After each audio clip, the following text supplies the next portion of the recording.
I grew up in Boston. My parents were Jewish and also are Jewish, and also spiritual seekers. My parents actually met at a Sufi retreat in Arizona, and they, New Agey meditations teachers. We always had Shabbat dinner. We always celebrated the Jewish holidays, and really part of why I'm in Hillel is in college, my rabbi at Oberlin College really took me under his wing and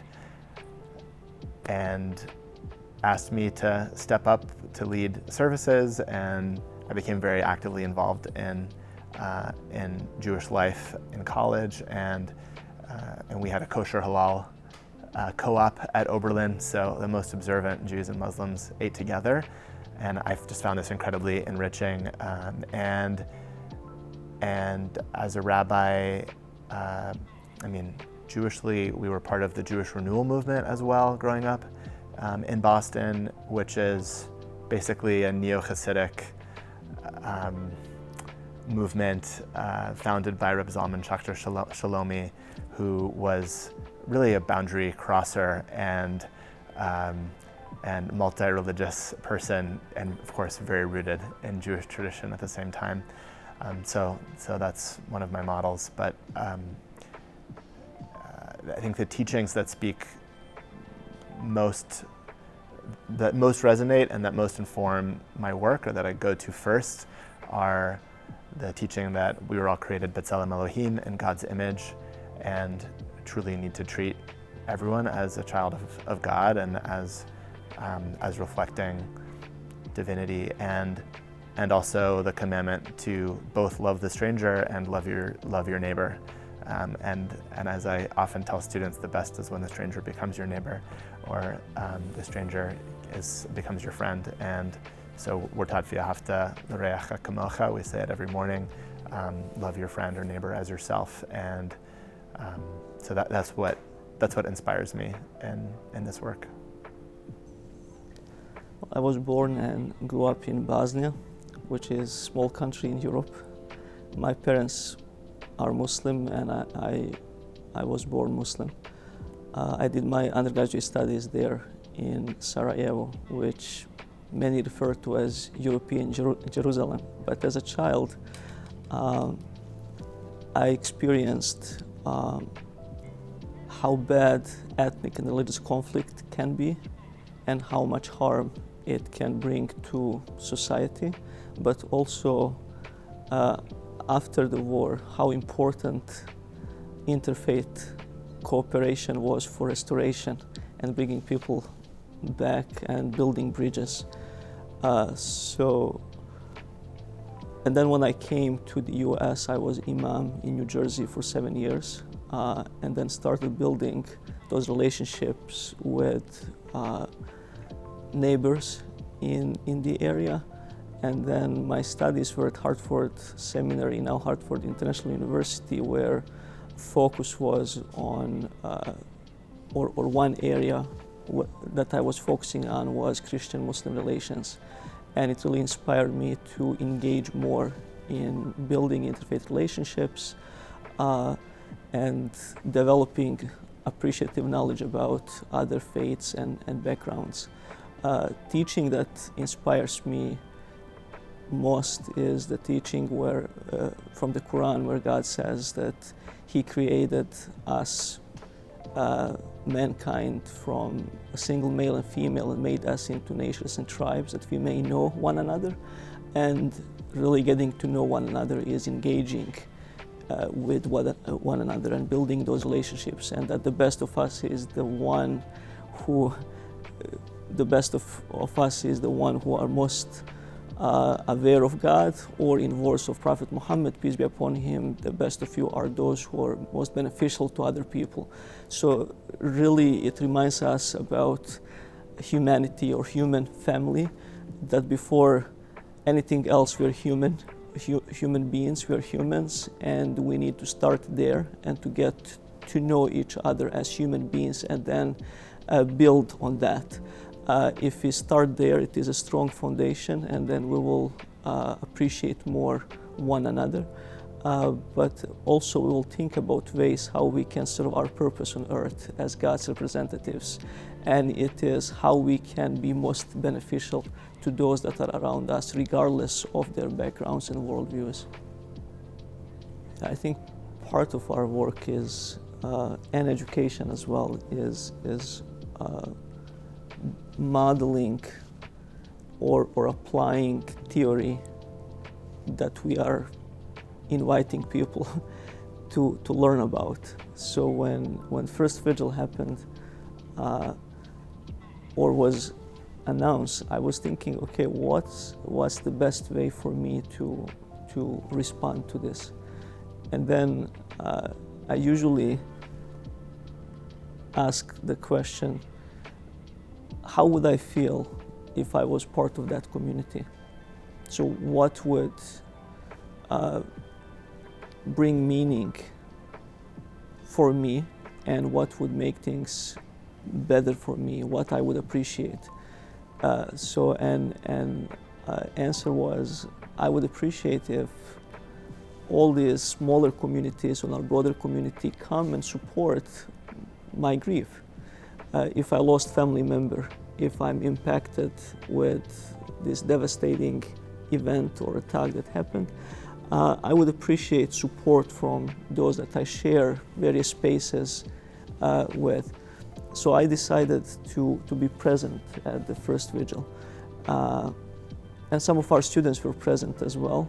Not many, but I think that was an important step to model even that education, because it wasn't, this is important, this is what we need to do. So if you're grieving, least I can do is to share that grief or be there for you, or try to think, okay, how this impacted you, and how would I feel if same thing happened to me. And then I think that partially led into a response when we had vigil next week for our Palestinian brothers and sisters, that we had members of Jewish community come and be present as well. Again, it was small numbers, but important steps towards building something that we all share and that was important for all of us. So part of the challenge is always how we invite people into those spaces, and why it is important for them to be there, even if they disagree, and how to really contextualize our place. So it is important to take in consideration where we are, and to think about steps that are really meaningful and important, rather than taking on our shoulder steps that we don't have control over. So it was the time when it's easier to blame entire community, religious or ethnic or any other community, or even entire state. But it is important to do what we can do, and then see through that how we can really inform the change that needs to happen in the region, rather than taking it on us to be too ambitious that we can solve this historic issue that's going on for decades. But how is it challenging for you personally? Like personally and with Muslim students? Because I know it was. Well, as a human being, we are one body, right? We're humans. And then when you suffer, I feel it as well. So if any part of my body, being a human being, or humanity, human family suffer, I try to empathize as much as I can. So of course, loss of life impacts me, but also another part of that was bringing my own war memories, because I was a child during the war in Bosnia, and I experienced what it means to be in the moment when you don't know what next second or next day is going to bring. What it means to be starving, what it means to be insecure about your life, but still deciding to live your life, regardless of those circumstances. So having that experience probably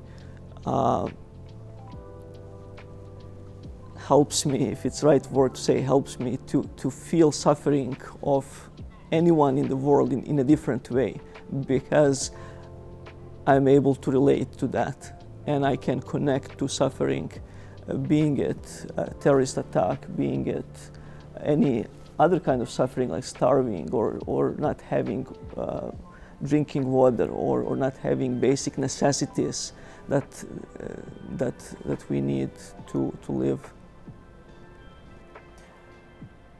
Yeah, I had a hard time in the wake of October 7th personally.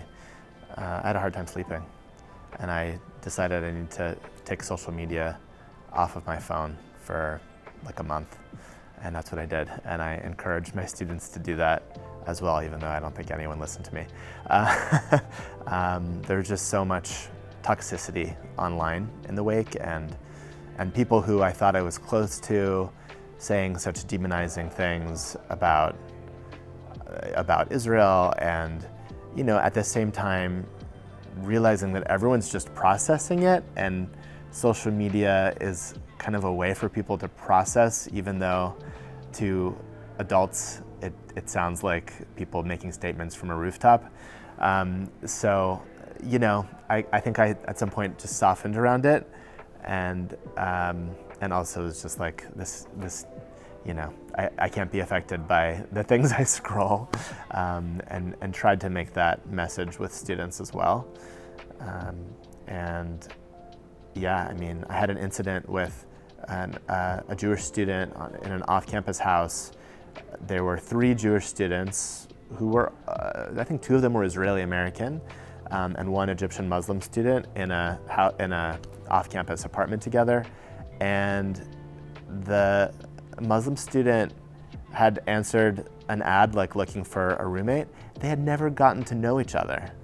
And October 7th happened, and they just looked at each other's social media accounts for what other people thought, and they never had a conversation. And so, our work is in some ways so basic. It's just bringing people into the room to listen to each other's feelings and experiences, and learning how to listen, and learning how to kind of loosen the sense of identity that makes you think you can't be challenged or have any sort of hard conversation, that you might lose your identity in some way. And this is kind of how students reacted. And I found it really frustrating with students a lot of the time, frankly.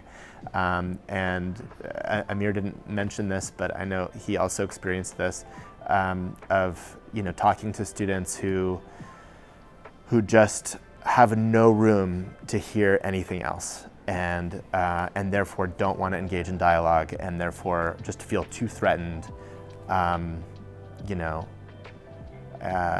for any of it.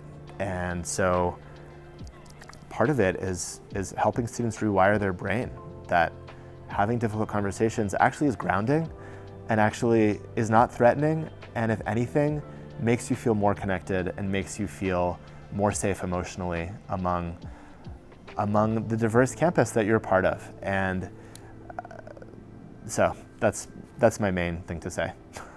Yeah, it was hard for me personally. It was hard how people responded, and together I think we just looked for a third way